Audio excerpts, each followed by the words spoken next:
membicarakan tentang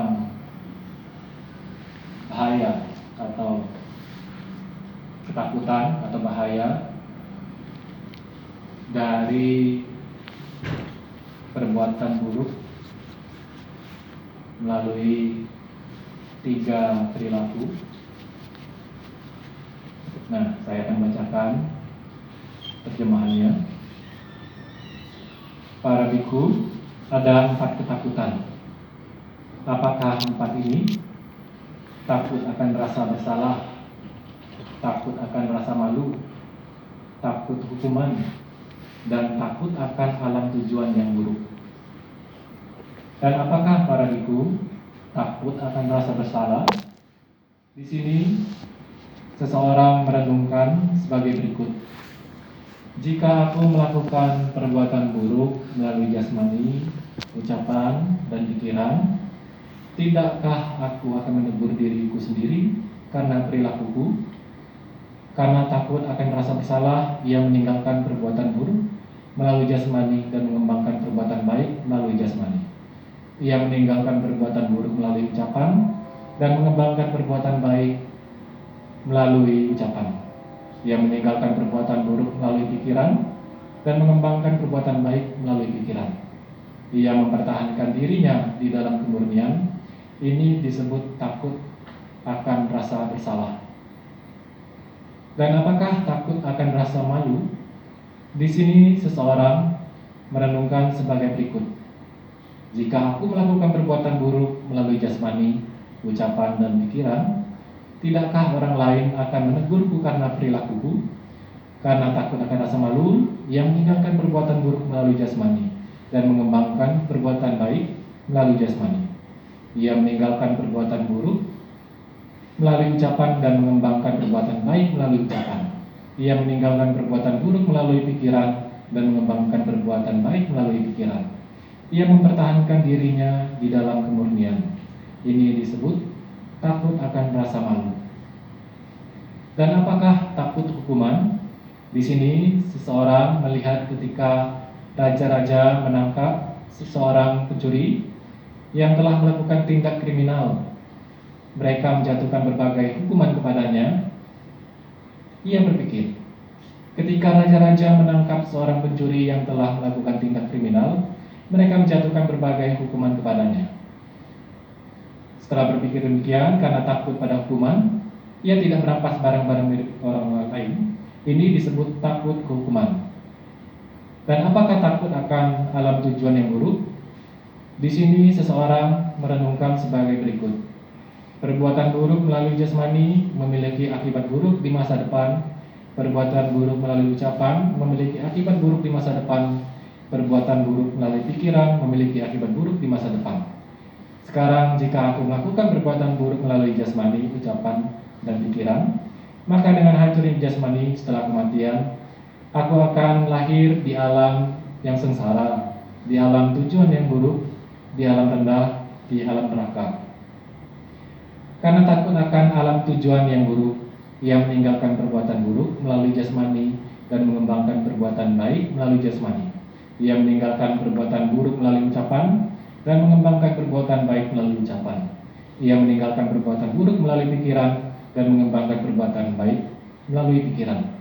Ia mempertahankan dirinya di dalam kemurnian. Ini disebut takut akan alam tujuan yang buruk. Ini para biku adalah 4 ketakutan itu.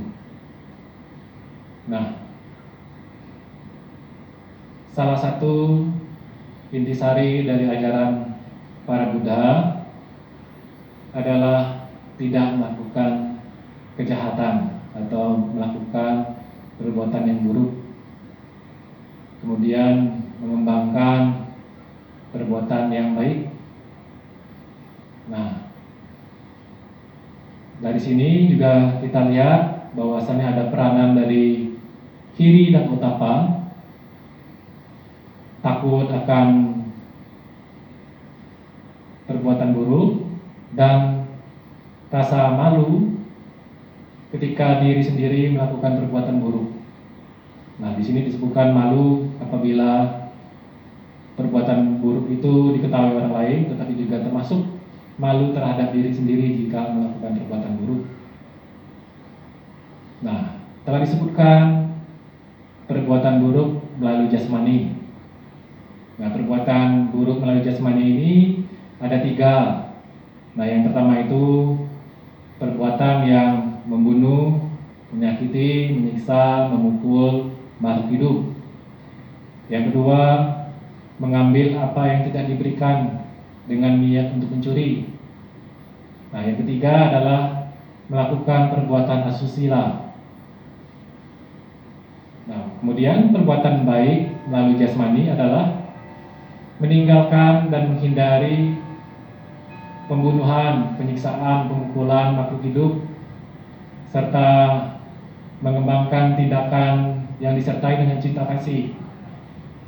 Kemudian meninggalkan dan menghindari mengambil apa yang tidak diberikan.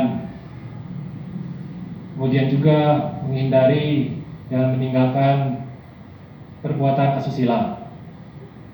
Nah, perbuatan buruk melalui ucapan ada 4. Nah, yang pertama ucapan dusta, yang kedua ucapan yang kasar, yang menyakiti, yang menyinggung perasaan orang lain, yang ketiga adalah ucapan yang memecah belah, yang menimbulkan perselisihan. Nah, yang keempat adalah ucapan yang membual, omong kosong, ucapan-ucapan yang berlawanan dengan dhamma.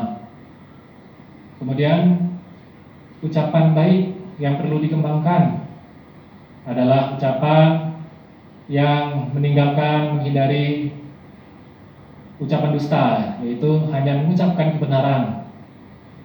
Yang kedua adalah ucapan yang lemah lembut, yang menyenangkan hati orang lain. Yang ketiga adalah ucapan yang membangun keharmonisan, kerukunan. Yang keempat adalah ucapan yang sesuai dengan dhamma, yang tidak bertentangan dengan dhamma. Nah, yang perilaku dalam pikiran ada 3. Nah, tadi jasmani ada 3, ucapan ada 4, nah pikiran ada 3. Yang buruk, yang pertama adalah pikiran yang tamak, yang serakah menginginkan milik orang lain menjadi miliknya. Yang kedua adalah pikiran yang jahat, yang mengharapkan orang lain, makhluk lain celaka. Dan yang ketiga adalah pikiran yang berpandangan salah. Nah, contohnya tidak ada buah akibat dari perbuatan buruk, tidak ada buah akibat dari perbuatan baik. Nah, ini yang perlu ditinggalkan dan dihindari, perbuatan-perbuatan buruk demikian. Nah, perilaku pikiran yang baik ada yang perlu kita kembangkan. Yang pertama adalah pikiran yang tidak tamak. Artinya pikiran itu dilandasi dengan sifat kedermawanan. Yang kedua adalah pikiran yang dilandasi dengan cinta kasih tanpa permusuhan. Nah, dan yang ketiga adalah pikiran yang berpandangan benar, di mana pandangan benar ini dapat kita miliki, dapat kita kembangkan, yaitu dengan bergaul dengan para bijaksanawan, mendengarkan dhamma mulia dari para bijaksanawan, kemudian menimbang di dalam batin apa yang telah didengarkan, kemudian juga mempraktikkan apa yang telah diajarkan. Nah, inilah hal-hal yang perlu kita kembangkan sebagai upasaka, pasika yang mengikuti jejak guru agung kita. Nah, di mana yang pertama itu tadi meninggalkan atau tidak berbuat jahat. Yang kedua mengembangkan kebajikan. Nah, satu lagi yang ketiga adalah memurnikan batin dari noda-noda, dari belenggu-belenggu. Nah, yang ketiga ini akan kita bahas besok pagi.